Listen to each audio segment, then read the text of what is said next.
Muy buenos días, estudiantes de la clase de Contabilidad Superior y de las NIF. Hoy vamos a ver, soy el licenciado Álvaro Jesús Cruz Vega, profesor de la Universidad de Ciencias Comerciales desde hace muchos años, ¿verdad?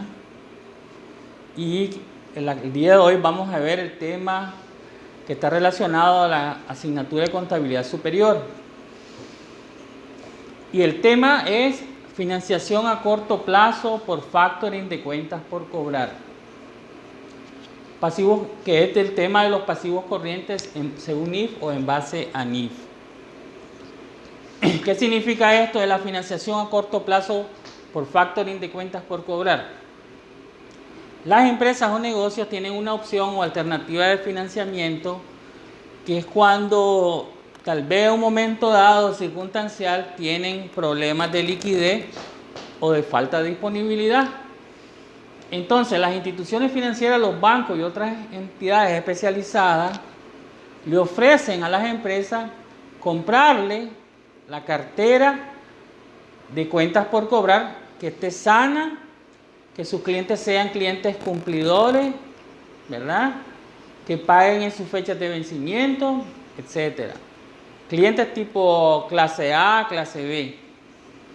Entonces las empresas ven que ante semejante oferta, pues ellos pueden negociar esa cartera y vendérsela a esos bancos, a esas instituciones financieras, que es el factor, ¿verdad? El comprador o el inversionista, ¿verdad?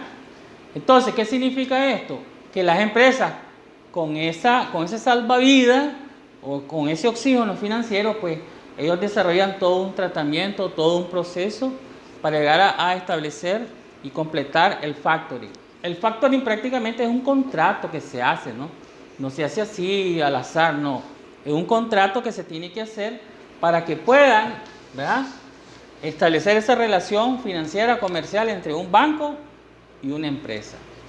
Pero para comprender un poquito más sobre este punto, vamos a hacer una pequeña introducción de lo que es la financiación de cuentas por cobrar. Dice todo el volumen de información legal, financiero, comercial, que en el factoraje suelen participar tres partes, o hay tres participantes generalmente, ¿verdad? Uno, que es el vendedor, el factorado o el cedente, en este caso es la empresa. Pero la empresa, para que pueda vender, tiene que tener una cartera de cuentas por cobrar. Esta cartera de cuentas por cobrar, ¿verdad?, tiene que estar establecido dentro de una negociación, ¿verdad?, para que sea parte del factoring o el factoraje. Entonces tenemos a la empresa. El otro participante que tenemos es el factor, que es la entidad de factoraje, el factor, el facturante, el cesionario, que es la institución financiera, un banco, una financiera, etcétera, ¿verdad? Otras entidades especializadas que se dedican a este tipo de transacciones. Y el tercer participante del factoraje es el deudor o cedido. En este caso es el cliente, ¿verdad? El cliente, ¿por qué? Porque ese es el que forma parte, es el que va a pagar, él es el que va a estar dentro del flujo efectivo, es el participante más importante que tiene que establecerse en ese punto, ¿no? Al final de vencimiento del crédito. Ahora, si nosotros seguimos esta flechita, tenemos aquí los tres participantes: la empresa, el cliente y el factor. ¿Qué significa esto? Que el factor y la empresa se comunican y se ponen de acuerdo a través de un contrato de factoring, ¿verdad? Entonces la empresa, el factoring, ya le solicita a la empresa negociar cartera y después la empresa contesta el común acuerdo con el mutuo consentimiento entre los dos y se establece el factoring. Inmediatamente que se establece el factoring, la empresa le comunica al cliente: ya, señor cliente, al final de vencimiento su cuenta ya no me la va a pagar a mí directamente, se la voy a ir a pagar al factor, en este caso el banco, la institución financiera u otra entidad especializada. ¿Estamos claros? Inmediatamente el cliente, ya sabiendo a quién le va a pagar ahora, entonces le paga al factor. Pues está la flechita aquí. Después el factor, cuando ya el cliente, todos los clientes pagaron a fecha de vencimiento, pues el factor posteriormente le comunica a la empresa pues que se ha cumplido con la recuperación, ¿verdad? Esto es una forma sencilla, ¿no?, desde la financiación de cuentas por cobrar. Después tenemos tipos de factoraje. Estas son las más comunes. Hay más, pero estas son las no más comunes. Tipos de factoraje. Factoraje sin garantía o sin recurso. Dice, el factor asume el 100% del riesgo de insolvencia del deudor con la compra del 100% del valor de la cartera, menos un porcentaje de diferencia de precio, que es prácticamente la rentabilidad. Ese menos porcentaje de diferencia de precio es un descuento de comisión y de interés que cobra el factor, ¿verdad? En ese punto, ¿verdad? O sea, aquí no hay ningún tipo de garantía y la entidad financiera asume el 100% del riesgo. Mientras que lo otro es diferente. Aquí el factoraje es con garantía o con recurso. La modalidad de este proceso, de este procedimiento es que se recibe un anticipo financiero menor al 100% del valor de la cartera. O sea que la institución financiera o el factor no te da el 100%, sino que te puede dar el 90%, el 80%, o te puede dar un 70% del monto de la cartera que se está negociando, ¿ya? Como anticipo. Pero para ello tienen que hacer una serie de evaluaciones que ellos tienen que hacer para establecer ese monto del anticipo. Y por ello se le exige a la empresa un aval o de una fianza o garantía, por lo que la empresa que emite la factura, en este caso, el proveedor del cliente, ¿ya?, o el vendedor, asumirá el riesgo de morosidad o de insolvencia. O sea, tiene que responder con una garantía, tiene que responder. Entonces, ya teniendo esta introducción, procedemos ahora al ejercicio. Aquí tenemos un ejercicio ilustrativo de factoring con recursos. Cuando digo yo factoring con recursos es con garantía. Distribuidora Perla S.A. dice, estableció factoring de cuentas por cobrar con garantía que equivalen al 30% del saldo de cuentas por cobrar por 500.000 corros. Esos 500.000 corros es el saldo de las cuentas por cobrar, que vencen en los próximos 2 meses, con un anticipo del 80% del factor o institución financiera. O sea, después de que la institución financiera hizo el análisis de riesgo de la cartera, pues dicen, bueno, vamos a darles el 80%. Con comisión e intereses deducidos equivalentes al 10% del principal según monto anticipado. Bueno, este 10% es lo que estábamos diciendo aquí, diferencia de precio o porcentaje de precio. Pero en este 10%, bueno, hay un precálculo que se hace, pero eso se ve en contabilidad intermedia, de que se le calcula un interés por los 2 meses, ¿verdad?, y se le deduce ese interés por los 2 meses que establece el banco o el factor, y se le restan también las comisiones que se cobran en esas transacciones. Pero en este caso, para no hacer tantos cálculos, pues establecimos un 10%, que ese es el total, ¿verdad?, que se estableció como monto. Aquí está la resolución del principal según monto anticipado. Vamos a la resolución. Inciso A, cartera negociada. 500.000. ¿Y dónde saqué los 500.000? Es el saldo de la cartera de cuentas por cobrar. Por el 30%. Eso es lo que va a vender la empresa, ¿verdad? Va a ceder en la negociación. Por 30%, 150.000 corros. Entonces, de los 500.000, 150.000 es una cartera que se le va a entregar al banco. Pero el banco dice, bueno, pero no te voy a dar los 150.000, a menos que sea una empresa que tenés buenas alianzas con nosotros, estratégicas, tenés buenas relaciones con nosotros como banco, pues te vamos a dar un anticipo, ¿verdad?, del 100%. Pero como en este caso el anticipo es del 80%, pues no hay mucha sinergia pues en ese momento, o que se establezca la negociación. Pero en este caso el banco te va a dar un anticipo, o el factor, o la institución financiera. Los 150,000 se ponen aquí por el 80%. Eso es lo que te va a financiar.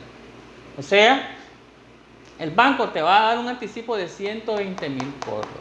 120,000 córdobas. El otro 20%, el banco va a recibir ese dinero, pero te lo va a depositar al final de vencimiento en tu cuenta. ¿Estamos? Te lo va a depositar en tu cuenta, el otro 20%. Pero él va a trabajar en base al 80%. Para ellos, trabajar su rentabilidad, su costo-beneficio. Tenemos el C, monto depositado. Como nos da 120,000 aquí, que es el 80% de los 150,000, a estos 120,000 le vamos a restar el 10% que dice aquí del principal según el monto anticipado. 10% de 120,000, 12,000. Y restamos. Y estos 108,000 córdobas es lo que te va a entregar el banco como flujo efectivo, como disponible, o el factor como un disponible, como un cheque puede ser también. Ahora viene la aplicación de la matemática financiera, que se trabaja con las que están trabajando directamente con las normas internacionales de información financiera. Este es un ejercicio sencillo básico, ¿verdad? Aquí no le tenemos metido todos los ingredientes, ¿verdad? Pero aquí tenemos la tasa efectiva, la tasa de interés de la negociación. N, raíz de N, valor futuro sobre el valor presente menos 1. En este caso, la tasa efectiva, acuérdense siempre que yo les he dicho que la tasa efectiva es una tasa interna de retorno. ¿Estamos? Tasa interna de retorno. Y raíz cuadrada de 2. ¿Por qué es 2? Porque dice que vencen dentro de los próximos 2 meses. Entonces son 2 meses que es el periodo de vigencia de la negociación. Valor futuro, en este caso el valor futuro es 120,000, que es lo que los clientes van a pagar en base al anticipo, ¿verdad? En base al anticipo. Pero, ¿cuál sería el valor presente? Los 108,000, que es lo que realmente el banco le entregó en flujo efectivo como disponibilidad a la empresa. 108,000. Menos 1, raíz cuadrada de dividir esto entre esto nos da 1.11, punto. Menos 1 nos da menos 1, raíz cuadrada, ¿verdad? De 2, 1.11 nos da 1.05, 4092.1553. Aquí. 0.05. Aquí vamos a agregar. Y es igual a 1.05, 4092, 553 menos 1. ¿Ya? Entonces, al restar 1.05, 40, 92, 553 derivado de la raíz cuadrada, menos 1 nos da 0.054092.553, que equivale a que se va a aplicar una tasa mensual efectiva del 5.4092.553%. Esto es la parte de matemática financiera que se te aplica a la NIF. Inmediatamente pasamos esta información a la tabla del costo amortizado. Esto es la tabla del costo amortizado, pues como lo hemos visto anteriormente. Bueno, en este caso el mes 0 es el momento, la fecha de la negociación. Descripción, reconocimiento inicial del factoring. Saldo inicial, ¿cuál es el saldo inicial que vamos a poner aquí? El valor presente. En este caso, el valor presente es 108,000 o 108,000. Más intereses, como estamos negociando, pues no se acumula ningún interés. Menos pago final tampoco, no se hace ningún pago. Y el saldo final después de la negociación son 108,000. Estos 108,000 lo pasamos al mes 1, reconocimiento de interés. 108,000, ahí está, miren. De aquí lo pasamos acá. Más 5,842 de intereses. ¿De dónde saqué ese valor? Según la tabla del costo amortizado y su procedimiento, su metodología, aplicando la matemática financiera, a estos 108.000 lo multiplican por el porcentaje que es la tasa efectiva de la negociación del factoring, que aquí está.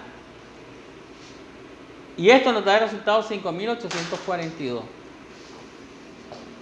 Menos pago final, 0, porque los clientes no han pagado. Simplemente la empresa está acumulando o reconociendo los intereses en base a NIF. Entonces, el saldo final nos da 108.000 más 5.842, 113.842. Estos 113.842 va a ser la base para el saldo inicial y reconocer intereses del segundo mes. En este caso, estos 113.842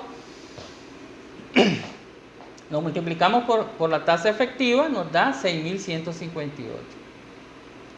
Sumamos y le restamos 0. ¿Por qué 0? Porque todavía los clientes no han pagado a la fecha de vencimiento. Entonces el saldo final es 120.000. Si ustedes se fijan, ya cuando sumamos el saldo inicial más los intereses del segundo mes, ya coincide prácticamente con los 120.000 córdobas que tenemos como valor futuro del anticipo. Pasamos a estos 120.000 donde dice final de vencimiento en el mes 2, asumiendo teóricamente que los clientes en el segundo mes, al final del segundo mes, están pagando todo, ¿verdad? Gracias, clientes, porque son cumplidores. Pago final, vencimiento, 120.000, que es el saldo inicial, del saldo final al saldo inicial, más y 0 de intereses porque ya no se calculan, pero sí se reconoce y registra, menos el pago final, en este caso 120.000. Ya en el pago final, bueno, aquí quedaría un saldo 0, pero ya en el saldo final, aquí ya el banco ya recupera los 108.000, ¿verdad? Los 108.000 que desembolsó inicialmente, más los 12.000, ¿verdad? Que le dedujo a la empresa al inicio, ya los clientes se lo están pagando al final, 12.000. Vamos, eso es lo más importante en todo esto, ¿no?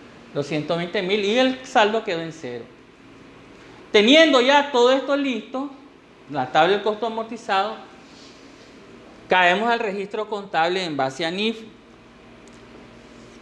Esto del registro contable, muchachos, hay distintos criterios de política contable, ¿verdad? Pero la que apruebe y autorice la empresa, pues es la que va a desarrollarse, ¿verdad? En este caso, vamos a ver este ejemplo de cómo se registra. Esta es una de las políticas contables. Otros pueden decir, no, pues, trabajémoslo de esta manera, pues se lo vamos a explicar más adelante cómo es.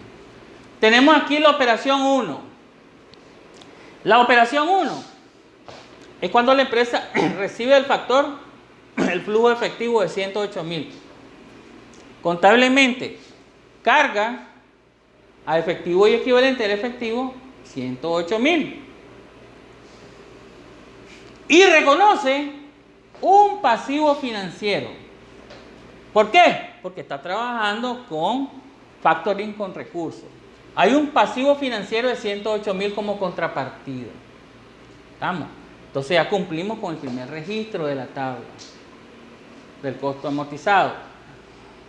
Ahora viene el siguiente paso. Después que nosotros recibimos el factoring, el flujo efectivo del factoring, el contador público deberá reclasificar la cartera de 150.000 córdobas, ¿verdad? Que fue transferida al banco, ¿verdad? El juego de facturas que fue transferido al banco en su totalidad. En este caso serían, vamos a acreditar los 500.000, ahí están de saldo inicial, aquí están, miren. Los 150.000 vamos a acreditar en cuentas por cobrar y vamos a cargar en deudores comerciales y otras cuentas por cobrar. Su cuenta por cobrar, vamos a acreditar 150.000 y vamos a cargar en la cuenta deudores comerciales y otras cuentas por cobrar, pero en otra subcuenta que se va a llamar clientes por operaciones de factoring. Ahí vamos a cargar o a debitar los 150.000. La reclasificación. ¿Y qué significa esta reclasificación 1A? Dice aquí las referencias contables que 1A es reclasificación por garantía colateral. Esa es la garantía que pide ya que se reconozcan, ¿no?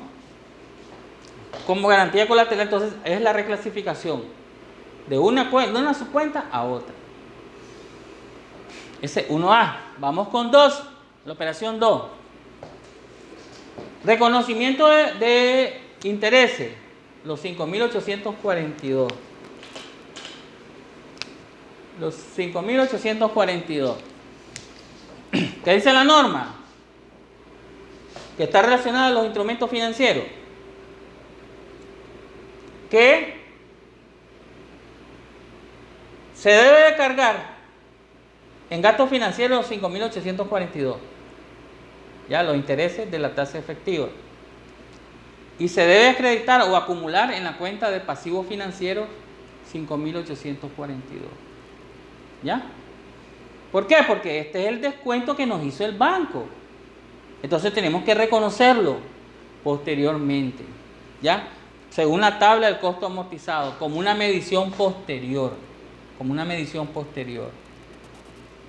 Entonces aquí tenemos, cargamos a gastos financieros y acreditamos a pasivos financieros 5.842. Después, vamos a la operación 3. Otro reconocimiento de intereses, 6.158. Y lo cargamos nuevamente a gastos financieros, como es el segundo mes, y lo acreditamos a pasivos financieros, 6.158.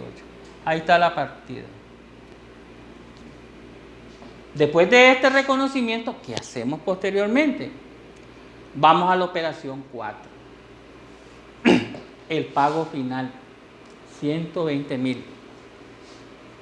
¿Y qué dicen las referencias contables sobre el pago final de 120.000? Dice, el factor notifica el cobro del 100% de las cuentas por cobrar a su fecha de vencimiento, ¿verdad? Entonces se hace un registro. Bueno, aquí lo estoy haciendo en dos momentos, ¿verdad? Pero aquí vamos a... Como el banco ya, el factor nos notifica, entonces cargamos al pasivo financiero porque ya se canceló. Ya la empresa ya no tiene ese pasivo contingente, ya no tiene ese pasivo, ¿verdad? De 120.000, en este caso. Y se acredita a deudores comerciales y otras cuentas por cobrar, clientes por operaciones de factoring, 120.000. 4. ¿Estamos? Se carga y se acredita. Ese es un asiento de cancelación. Después, como nosotros habíamos cedido el 80% de los 150.000, ¿qué pasó con el otro 20%? Entonces viene el banco y ¿qué hace? Bueno, como agarra su 80% y el 20% el banco nos deposita en nuestra cuenta o el factor nos manda un cheque, ¿verdad? Entonces, inmediatamente, ¿qué hace el contador público? Con el resto, que es el 20%, que son 30.000, carga a efectivo y equivalente del efectivo y acredita en deudores comerciales y otras cuentas por cobrar, clientes por operaciones de factoring, 30.000. Y ahí sumamos los 150.000 y coincide y queda cancelada esa cuenta. En este punto queda cancelado el pasivo financiero, ¿ah? Porque es el método de registro con garantía, pero sí, en esencia, ahí la empresa, pues, aunque sean 2 meses, pero es un pasivo contingente, pues, porque se asume de que si el cliente no falla, ¿verdad? Pues todo está bien, pero si el cliente no paga en la fecha de vencimiento, inmediatamente la empresa tiene que responder. Tiene que responder por ese impago. Por eso es que el factor, si el cliente no pagó en un momento determinado, entonces él agarra su pago del otro 20% que ellos tienen cobrado de los clientes, ¿verdad? Ellos siempre, los factores nunca pierden, en este caso. Entonces ellos se deducen de ahí del otro 20% y la diferencia es lo que le mandan a la empresa. Pero si todo está bien, pues Como en este caso, el 20% se pagó íntegro en este punto. Entonces, de esta manera se explica el aspecto contable. Hay otra política contable que hay que trabajar y comprender, ¿verdad? Bueno, dicen uno, bueno, llevémoslos en cuentas de orden, el pasivo contingente. Lo pueden hacer, no hay ningún problema en estas transacciones, ¿verdad? Pueden hacerlo perfectamente. Pero ya ellos tienen que saber de que tienen que autorizarse cuando es la política contable es registrarlos en cuentas de orden, el pasivo contingente en ese punto. Pero es una política contable bastante accesible, ¿verdad? Y que se hace un mejor control sobre este proceso del factoring. Entonces, de esta manera, muchachos, hemos explicado, ¿verdad?, este tema de lo que es la financiación por factoring de cuentas por cobrar. De este modo, ¿verdad?, he brindado todos los conocimientos necesarios y básicos para que ustedes comprendan lo que es todo este proceso, para que no haya ningún problema. Y siempre, como les digo, yo les sugiero que tengan un compromiso con su aprendizaje, que esto les va a permitir a ustedes formarse como verdaderos contadores públicos. Gracias.